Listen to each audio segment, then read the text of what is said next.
சில தலைவர்களுக்கு கெண்டங்கள் ஏற்பட வாய்ப்பும். ஏன்னா பெரிய தலைவர்களுக்கு இந்த ஆண்டுல நமக்கு கொஞ்சம் சிரமம் ஏற்படும். உயிர் சம்பந்தப்பட்ட விஷயங்கள்ல கவனமா இருக்கும். இன்றைய ஆளும் கட்சி அடுத்த ஆட்சியை கண்டிப்பாக பிடிப்பார். இன்றைய டெப்டி சிஎம் அவர்கள் கண்டிப்பாக முதலமைச்சராக வருவார்கள். எனக்கு தெரிஞ்சு அரசியல் பிரவேசம் அப்படிங்கிறது விஜய் அவர்களுக்கு சக்சஸ் ஆகுமா அப்படின்னு கேட்டா, விஜய் அவர்களுடைய ராசி நட்சத்திர அடிப்படையில கடகத்தின் பார் சந்திரனுடைய பாக்கியம் எப்பயுமே என்ன ஆகும் அப்படின்னா அவங்களை கீழே விழ வைக்க போற கால கணக்கு கண்டிப்பாக சக்சஸ் ஆகும். அது காலம் கொஞ்சம் எடுத்துக்கும். அவருடைய எதிர்காலம் சிறப்பாக. திருமாவளவன் அவர் அரசியலுக்காக இல்லாம அவர் பேசின வார்த்தைக்காக அந்த கூட்டணியில் அவரோட ஓட் பேங்கிங் கண்டிப்பா வளர்ச்சி அடையும். எதிர்பார்க்கிற அளவுக்கு வளர்ச்சியை கண்டிப்பாக வர முடியும். சீமான் அவர்களை பொறுத்த வரைக்கும் ஏறத்தாழ 2025 ஒரு பெரிய அரசியல் மாற்றங்கள் இருக்காதுங்க. 2025 அரசியல் மாற்றங்கள் பெரிய அளவுல இருக்காது. அரசியல் மாற்றத்தை பொறுத்த வரைக்கும் 2026 பேஸ் பண்ணி தான் தமிழ்நாடு போகும். உங்களுக்கு 2025 ஒன்றும் பிரச்சனை இல்லை. 26ல தான் கண்டிப்பாக அவங்க எதிர்கொள்ற மாதிரி இருக்கும். இந்திய அளவுல பாத்தீங்கன்னாலும் 2025 பெரிய அரசியல் மாற்றங்கள் வராது. இதுல அரசியல் சம்பந்தமா நீங்க கேட்கறதுனால சில தலைவர்களுக்கு கெண்டங்கள் ஏற்பட வாய்ப்பு உண்டு. கெண்டங்கள் இருக்கு. ஆமா, பெரிய தலைவர்களுக்கு கெண்டங்கள் ஏற்பட வாய்ப்பு இருக்கு. அதனால பெரிய தலைவர்கள் அவர்களுடைய பாதுகாப்பையும் வெளிப்படுத்திக்கணும்.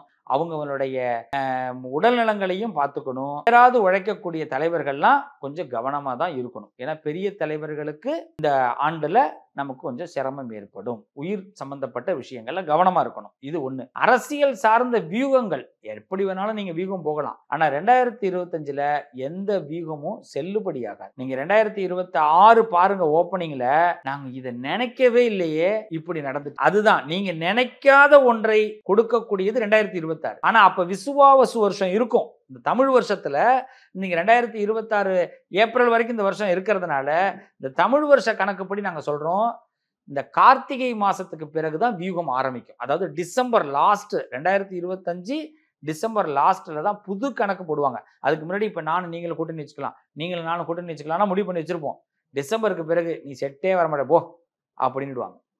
இப்ப 2026 தான் அரசியலுக்கான நல்ல எதிர்காலத்தை கொடுக்கும்.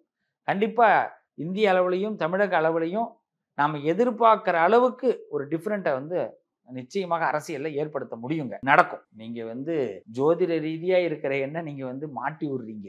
ஆனாலும் கலாட்டா நேயர்களுடைய கேள்வியை தான் நீங்க கேட்குறீங்க. எனக்கு தெரிஞ்சு அரசியல் பிரவேசம் அப்படிங்கிறது விஜய் அவர்களுக்கு இது சக்சஸ் ஆகுமா அப்படின்னு கேட்டா, கண்டிப்பாக விஜய் அவர்களுக்கு சக்சஸ் ஆகும். நிச்சயமா சக்சஸ் ஆகும். ஆனா அவருடைய வியூகம், அவருக்கு ஒருத்தவங்க வியூகம் போட்டு கொடுப்பாங்க இல்லைங்களா, அந்த வியூகம் இப்ப செட் ஆகாது. அப்ப என்னன்னா அவர் விஜய் அவர்களுடைய ராசி நட்சத்திர அடிப்படையில கடகத்தின் பார் சந்திரனுடைய பாக்கியம் எப்பயுமே என்ன ஆகும் அப்படின்னா அவங்களை கீழே விழ வைக்காது. அவங்களுக்கு ஒரு தவறு நடக்குதுன்னா அதை மாத்திக்கிறதுக்கான முயற்சி பண்ணுவாங்க. அரசியலை பொறுத்த வரைக்கும் நிறைய தவறுகள் செய்வோங்க. இதுதான் அரசியல். தவறு செஞ்சு அதுக்கு பிறகு அந்த தவறு நடக்காம பார்த்துப்பாங்க. அதான் அரசியல்வாதிகள். ஏன்னா தவறு உலகத்தில் நடக்காது யாருமே கிடையாது. நம்ம ஒரு வீடு இருக்கு, நம்ம வீட்லயே ஒரு கல்யாணம் பண்ணிட்டீங்க, கல்யாணம் பண்ணினா ஒரு முடிவு எடுக்கும் போது தப்பா முடிவு எடுப்பீங்க, அடுத்த தடவை அந்த முடிவு எடுக்க மாட்டீங்க, ஏன்னா இதெல்லாம் பாதிக்கப்பட்டிருக்கும் அப்படின்னு. அதனால எல்லாரும் எல்லாம் தெரிஞ்சுக்கிட்டு வர்றது கிடையாது. அப்ப அது மாதிரி இந்த கடகராசியில அவருடைய ஜென்ம காலங்கள் இப்போ உருவாகும் போது இப்போ 9ஆம் இடத்துக்கு சனி வராரு. அதனால விஜய்க்கு அரசியல் முன்னேற்றங்கள் இருக்கும். ஆனா அவர் எதிர்பார்க்குற மாதிரி இப்போ நான் 2026ல ஒரு இடத்துக்கு கொண்டு வர முடியும் அப்படிங்கிறது வாய்ப்பு குறைவுங்க. அதே நேரத்துல அவருக்கு இப்ப பகையா இருக்கக்கூடியவர்கள் நண்பர்களாக வருவார்கள். ஏன்னா கடகம், அதான் சொல்றேன் இல்லைங்களா, ஒரு தவறு நடத்தினாலும் அதை உடனே மாத்திக்கிட்டு அதுக்கு என்ன பண்ணலாம், தனக்கு எப்படி தன் பக்கத்துல எல்லாரையும் கொண்டு வரணும் அப்படிங்கிற ஒரு வியூகத்தை கண்டிப்பாக கடகம் வகுக்குங்க. சீமான் அவர்களை பொறுத்த வரைக்கும் எனக்கு அந்த அளவுக்கு அரசியல் தாட்டு தெரியலைங்க. என்னை பொறுத்த வரைக்கும் அரசியல்ல கருத்துக்களை சொல்லக்கூடியவர்களுக்கு இந்த வருஷம் நல்ல வாய்ப்பு உண்டுங்க. திடமான கருத்து, மக்களுடைய கருத்துக்களை, மக்கள்கிட்ட இப்போ என்கிட்ட உள்ள ஒரு மனசு ஒன்று என்ன இருக்கும், அந்த எண்ணத்தை நான் வெளிப்படுத்துறேன் அப்படின்னா தான் இப்போ சொன்ன இல்லைங்களா, அந்த சந்திரன் மூளை இந்த அறிவுபூர்வமா நமக்காக ஒருத்தனை ஆண்டவன் படைப்பான். அப்போ இப்போ நான் நினைக்கிறத சீமான் சொல்லலாம். அப்போ அவருக்கு அந்த அரசியல்ல அடுத்த கட்ட உயர்வு ஏற்படும். மக்களுடைய பிரதிநிதி, நான் அவரா பேசல, நான் யாரோ நினைக்கிறாங்க, யாரோ ஒரு சம்பந்தப்பட்டவங்க பேசும்போது அவங்க எண்ணமாக ஒரு குரல் இருக்கும். அந்த குரல் அவங்களுக்கு பலத்தை கண்டிப்பாக ஏற்படுத்துங்க. நீங்க கேட்கறது அரசியல் சார்ந்த கேள்வி. நான் அரசியல் சார்ந்த என்னுடைய கணிப்புல நான் பதில் சொல்றேன். இதுல யாரையும் குறிப்பிட்டலாம் நாங்க பதில் சொல்லல. எங்களை பொறுத்த வரைக்கும் என்னுடைய கணிப்பு சரியாக இருந்தால் அடுத்த ஆட்சி இன்றைய ஆளுங்கட்சி மீண்டும் ஆட்சிக்கு அமருங்க. அவங்க தான் வருவாங்க. இன்றைய ஆளுங்கட்சி அடுத்த ஆட்சியை கண்டிப்பாக பிடிப்பார்கள். இன்னைக்கு இருக்கிற சூழ்நிலைகள் தொடர்ந்தால் 2026 அவங்களுக்கு பிரகாசமா இருக்கும் இன்றைய ஆளும் கட்சி. காரணம் என்னன்னா, இன்றைய ஆளுங்கட்சியில 2 விஷயத்தை நம்ம ஓட் பேங்கிங்னு ஒன்று இருக்கும். எல்லாமே ஓட் பேங்கிங் தான் லைஃப். கட்சிக்குன்னு ஒரு ஓட்டு இருக்கும். அதை ஒரு 30% அவங்கள்ட்ட இருக்கும். ஒரு பெரிய எதிர்கட்சியாக இருந்தாலும் 30% இருக்கும், ஆளுங்கட்சியாக இருந்தாலும் 30% அவங்கள்ட்ட ஓட் பேங்கிங் இருக்கும். அதை யாரும் மாற்ற முடியாது. மீதி இருக்கக்கூடிய ஒரு 60 இன்னொரு 30% போட்டால் தான் ஜெயிக்க முடியும். அந்த 30% இன்னைக்கு சில அமைச்சர்கள் சாதகப்படுத்தி கொண்டு போகிறாங்க. அதில் கண்டிப்பாக ஆளுங்கட்சி சக்ஸஸ் ஆகும். இது இன்னைக்கு இருக்கிற கணிப்புப்படி 2025 முடிஞ்சு 26 அரசியல் பிரவேசத்தில் இன்றைய அரசு தொடரும். அதற்கு முக்கிய காரணம் சில அமைச்சர்களாக இருப்பார்கள். அதே நேரத்தில் இந்த வாய்ப்பு குறையும் அப்படின்னாலும் சில அமைச்சர்களே காரணமாக இருக்கலாம். என்ன காரணம்னா வேர்ட்ஸ், வார்த்தைகள். அந்த வார்த்தைகள் சில இடங்கள்ல பார்த்து பேசும்பொழுது நம்ம வாழ்க்கையில பெரிய மாற்றங்களை கொடுக்க முடியும். அதனால இன்றைய டெப்டி சிஎம் அவர்கள் கண்டிப்பாக முதலமைச்சராக வருவார்கள். அதாவது அவருடைய கணிதம் சரியாக இருக்கிற பட்சத்தில் இந்த 2026 அவருடைய இலக்கை நோக்கி போகும்போது பொதுவாக நான் சொல்லுவேன், இந்த ரிஷபம், கடகம், துலாம், இந்த விருச்சகம் இவங்கெல்லாம் பார்த்தீங்கன்னா அவங்களுடைய வேர்ட்ஸ் மனசில் நினைக்கிறத பேசிடக்கூடாது. அதுக்கு இப்போ நான் ஒரு கேள்வி ஒருத்தவங்க கேட்குறாங்கன்னா இவனுக்கு என்ன பதில் சொல்லணும்னு அதை கேதர் பண்ணி சொல்லிட்டோம்னா உங்களை தோற்கடிக்க யாருமே முடியாது. ஏன்னா நீங்க வாயை விட்டுருவீங்கன்னா எதிராளிகள் என்ன பண்ணுவாங்கன்னா அவங்க வீகம் வகுப்பாங்க. இந்த ஆள் எப்படியா இருந்தாலும் ஒரு இடத்துல வாயை விடுவாரியா, இவரை கண்ணா அப்படின்னு கேட்போம் அப்படின்னு. அந்த வியூகத்தை அவங்க மாற்றணும். அவ்வளவுதான். அந்த வியூகத்தில் அவங்க கரெக்டாக போவாங்க. அப்படி போகும்போது கண்டிப்பாக அவங்களோட எதிர்காலம் மிக சிறப்பாக இருக்கும். அந்த நான் சொன்ன ராசிகள் அடிப்படையில் அவங்க வியூகமே அதுதான். மற்றவங்களுடைய செய்திகளை ரொம்ப காதுக்குள்ள கொண்டு போக வேண்டிய அவசியம் கிடையாது. கொண்டு போக வேண்டாம், கொண்டு போக மாட்டார்கள். அப்போ அந்த இடத்துல கேதர் பண்ணுவாங்க. கேதர் பண்ணி திருப்பி ரிப்ளை கொடுப்பாங்க. அந்த ரிப்ளை அவங்க வாழ்க்கையில் அடுத்த அஸ்திவாரத்தை உண்டு பண்ணும். அதாவது ஆளுங்கட்சி அரசு அமைக்குங்கிறது தான் ஜோதிடத்தில் சொல்கிறேன். எதிர்கட்சியாக வருவதற்கு எதிர்கட்சிக்காரர்கள் இப்போ இன்னும் கொஞ்சம் ஹார்ட் ஒர்க் பண்ணுவாங்க. இல்லை, அதான் நான் சொல்கிறது எப்படின்னா, ஒரு காலகட்டத்தில் மக்களுடைய சிந்தனைகளை அரசியல்வாதிகள் இப்போ புரிந்து கொள்ளக்கூடிய நிலைமைக்கு வந்துட்டாங்க. அரசியலில் இருப்பவர்கள், அதாவது 10வது இடம்ங்கிறது பதவிஸ்தானம். அந்த பதவிஸ்தானத்தின் அடிப்படையில் ஒரு காலத்தில் பதவி கிடைச்சா போதும்னு இருந்தவர்கள் ஒரு காலகட்டம் நிறைய பேர் இருந்தாங்க. இப்போ இந்த பதவியை நம்ம எப்படியாவது அழகுபடுத்தணும், பதவிக்கு ஒரு பெருமை சேர்க்கணும், இந்த பதவியை திருப்பி கண்டினியூ பண்ணணுங்கிற கண்டிஷனுக்கு எல்லாரும் வந்ததுனால கண்டிப்பாக எல்லாருடைய பிளேயும் கரெக்டாக இருக்கும். அதில் 2026 பிரதானமாக எதிர்கட்சிகள் நிச்சயமாக செயல்படுவாங்க. அது இன்னாரு வருவாங்களாங்கிறத 2026 ஆரம்பம் தான் முடிவு பண்ணும்.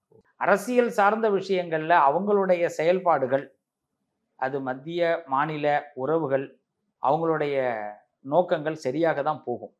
எதிர்பார்ப்புகளை அவங்க சரியாக தான் பூர்த்தி பண்ணுறதுக்கு முயற்சி பண்ணுவாங்க. அந்த முயற்சி காலத்தில் சக்ஸஸ் ஆகும்.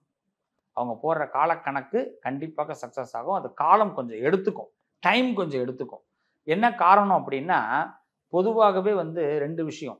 அரசியல் சார்ந்த விஷயங்கள் பேசும்போதும் முடிவு பண்ணும் பொழுதும் இந்த நிமிட விஷயங்களை தாண்டி நெக்ஸ்ட் என்ன நடக்க போகுதுங்கிறத பற்றி தான் நிறைய விஷயங்களை பேசுவாங்க. அதன் அடிப்படையில் பேசும்போது நல்ல ரூட், நல்ல முன்னேற்றங்கள் கிடைக்கும். அவருடைய எதிர்காலம் சிறப்பாக இருக்கும். அரசியல் சார்ந்த விஷயங்களில் தனக்கு ஒரு பாணியை உருவாக்கிக்கிட்டு தன்னுடைய சிறு வயசிலிருந்து சமுதாயத்திற்காக செய்யணும், சமூகத்தை ஒரு நல்ல நிலைமைக்கு கொண்டு போகணும்னு நினைக்கக்கூடிய அருமையான தலைவர். நான் எனக்கு தெரிஞ்ச ஒரு ஆருடம், அவர் அரசியலுக்காக இல்லாம அவர் பேசின வார்த்தைக்காக அந்த கூட்டணியில் இருப்பார். அதுல நம்ம செயல்படணும் அப்படிங்கிற ஒரு அந்த வார்த்தைக்காக சில விஷயங்கள்ல அவங்க கண்டிப்பா தொடருவாங்க. ஏன்னா அவங்களுக்கு அவங்க சுயமரியாதையை எங்க டெஸ்ட் பண்றாங்களோ அங்கதான் அவர் சங்கடப்படுவாரே தவிர, அது வரைக்கும் அவருக்கு எங்கேயுமே நிச்சயமாக அரசியல்ல குரு இந்த ராகுவோடைய அடிப்படையில இந்த குழப்பங்கள் வரதான் செய்யும். ஆனா தலைவர்கள்லாம் தெளிவா இருக்கிறாங்க.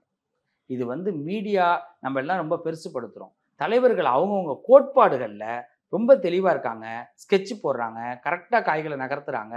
அதுக்கு 2026ல அவங்களுக்கு கரெக்டான பிரசன்டேஷன் கிடைக்கும். இப்போ உதாரணத்துக்கு ஒருத்தவங்க ஆளுங்கட்சியா இருக்காங்க, ஆளுங்கட்சியா வருவாங்கங்கிறத விட எதிர்கட்சியா இருக்கிறவங்க ஏங்க அவங்க கீழே வரமாட்டாங்களான்னு கேட்கறது கிடையாது.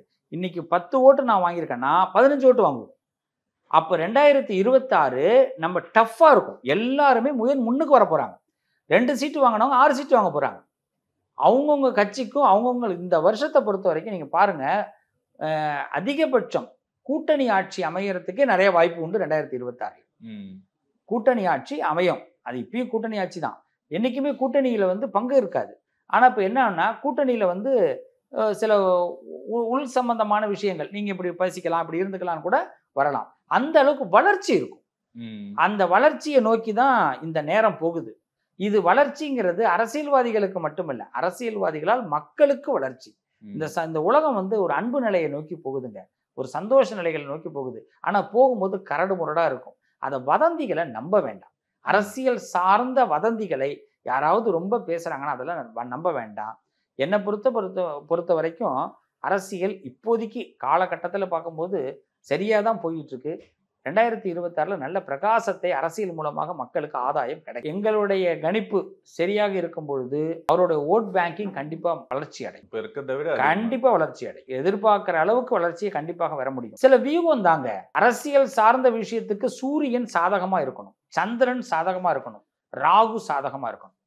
நான் அரசியல்வாதிகள் எல்லாருக்குமே நான் சொல்ற ஒரே ஒரு விஷயம், நீங்க எந்த கட்சியில வேணாலும் இருங்க, உங்க கவர்மெண்ட்டை நிலைப்படுத்திக்கணும், இல்லை நீங்க கவர்மெண்ட்டுக்கு வரணும் அப்படின்னா நாம செய்ய வேண்டிய முதல் விஷயம் மக்களிடத்துல தொடர்ந்து அந்த இடத்துல இடம் பிடிச்சுக்கிட்டே இருக்கணும். மக்கள் இடத்துல இடம் பிடிக்கிறதுனா 2 விஷயம் தாங்க. மறைந்த தலைவர்களை மக்கள் மறந்துடக்கூடாது.